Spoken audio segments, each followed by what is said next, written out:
Banku is one of the popular foods eaten in Ghana and can be paired with okra stew, okra soup, peanut butter or groundnut soup, palm nut soup, pepper sauce, even with any light soup of your choice. In fact, it can be eaten in so many ways. Today, lovelies, I want to share with you how I make mine at home, and I hope you would like it. Please stay tuned to the end as always and be inspired. Without wasting much time, lovelies, let's begin. Here I've got my banku mixture, and it's the mixture of fermented corn dough and cassava dough. Yeah, I'll go ahead and then transfer everything into my blender. And of course, I'll blend until very smooth. Okay, this part is totally optional, but that's how mostly I go about mine. Okay, to support your girl lovelies, please don't forget to like, comment, share the video for others to see, and I'll forever be grateful. So soon we are all done blending, and it's time to strain just to separate the pulp from the fine particles, just like this.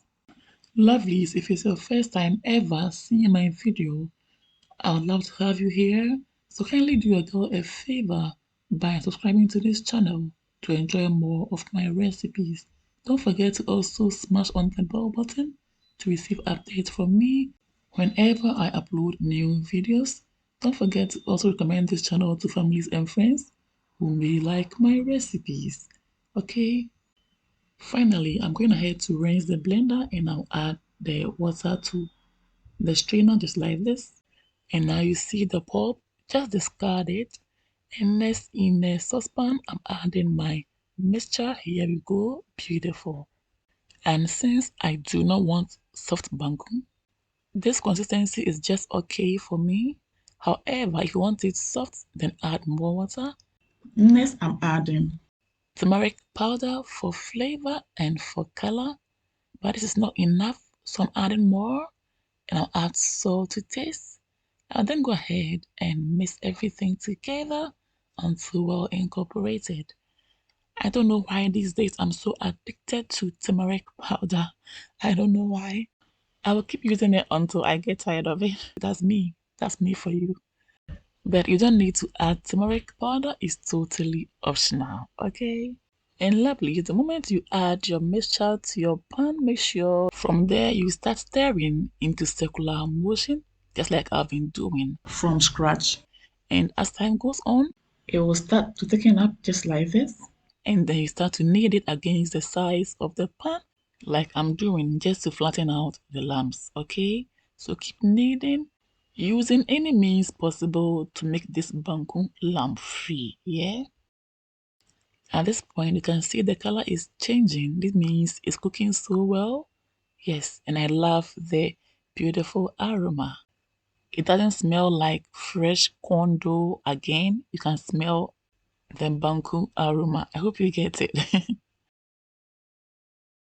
You can see with much effort exerted into the kneading of the banku, all the lumps are totally gone, and that's exactly what we are going for.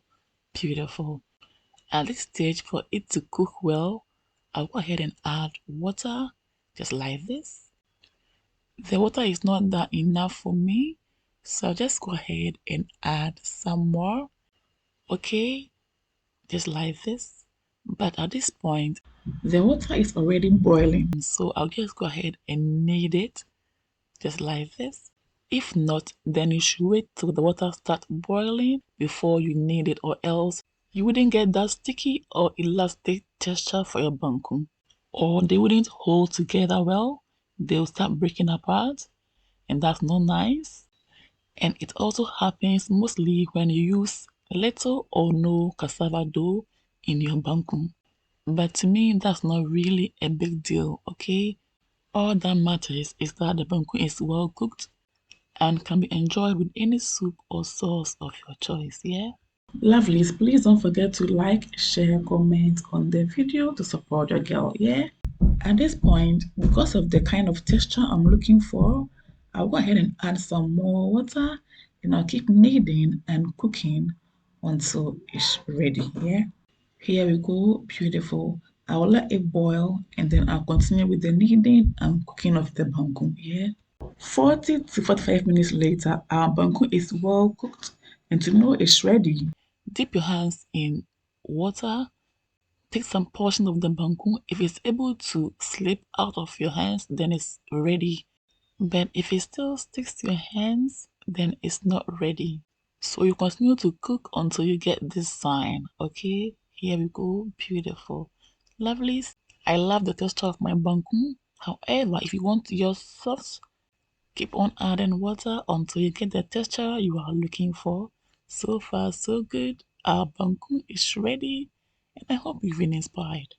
For more of my videos, lovelies, follow me on Instagram, like and follow my Facebook page. Follow me as well on TikTok and Twitter for more updates. Please don't forget to recommend this channel to families and friends who may like my recipes. And if it's your first time here, I hope you've been inspired enough to join this amazing family. And oh, what more can I say? A very big thank you to all my followers and subscribers for always holding your girl down. I can't thank you enough. I appreciate all the love and support. And all I say is God richly bless you. Thanks for watching. See you all again in my next one. Until then, stay blessed, stay safe, be good, take care, and enjoy. Toodles! Peace out.